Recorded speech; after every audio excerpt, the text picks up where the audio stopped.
All right, welcome. Today we're doing something really cool. Something that's part science, part art, and honestly, all magic.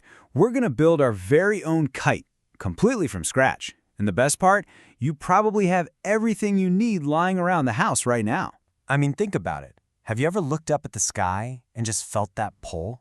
That desire to be a part of it all? Well, what if you could? What if you could send something you made with your own two hands soaring up there? Well, you totally can. And you know what? It is way easier than you think. This isn't some huge, complicated engineering project. Nope. It's simple, it's fun, and it connects you right to the wind and the sky. So, let's do this. Okay, first up, gathering our tools. And don't think of this like a boring shopping list. Think of it as assembling the pieces for our dream of flight. So here's our creator's toolkit. I mean, look at this stuff. A couple of sticks, some string, a sheet of paper or plastic. It really doesn't seem like much, does it? But believe it or not, these super simple items, they hold the key to flight. That's really all it takes. How amazing is that? All right, with our materials all set, it's time to go from just a pile of stuff to an actual structure. We're going to build the kite's skeleton, the strong frame that's going to stand up to the wind. Okay, let's build this frame. First step, you're going to make a T-shape. Just cross that shorter stick over the longer one, maybe about a third of the way from the top. Now, this next part is crucial. You've got to tie those two sticks together where they cross, and I mean tightly. This is the heart of your kite. It has to be super secure. Okay, once that's done, you'll wrap string around all four ends of the sticks. This creates that classic diamond shape. And make sure that string is pulled taut, really snug. That's what's going to support the whole sail. Our skeleton is done. Now for the really exciting part, giving this thing its wings. This is where we go from just a frame to something that can actually catch the wind and fly. So go ahead and lay that frame you just built right on top of your paper or plastic. Then just trace around the diamond shape. But hang on, before you start cutting, there's one tiny but absolutely critical detail we need to talk about. Just 1 inch. That's it. This little 1-inch margin you're going to add all the way around your tracing, well, it's kind of the secret to a really strong sail. You're probably wondering why, right? It's because this extra bit creates flaps that you'll fold over the string frame. It's how you attach the sail securely.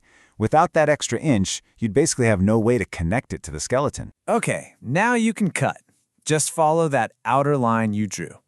See that extra inch of material all the way around? You're just going to fold those edges over the string frame.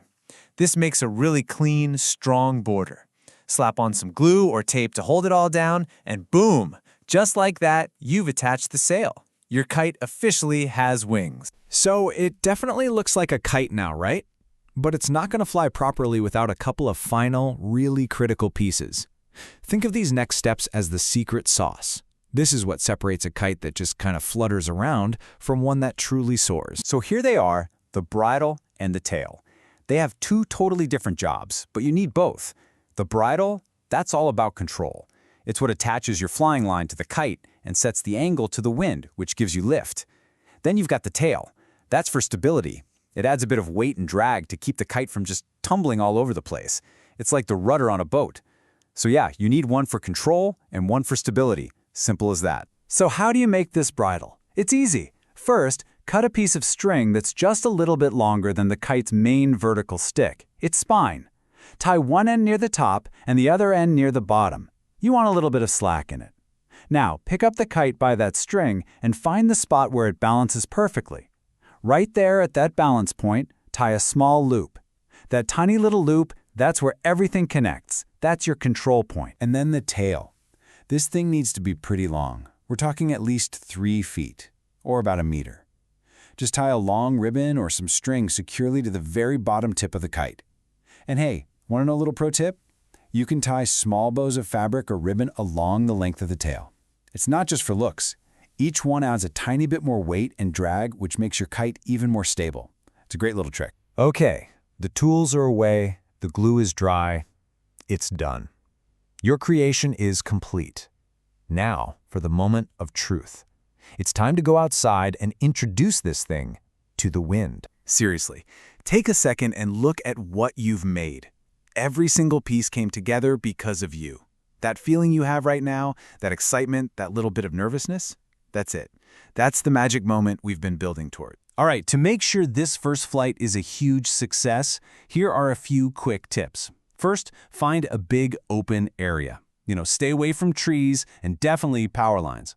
Second, you don't want a crazy windy day. Wait for a nice, steady, gentle breeze. Perfect.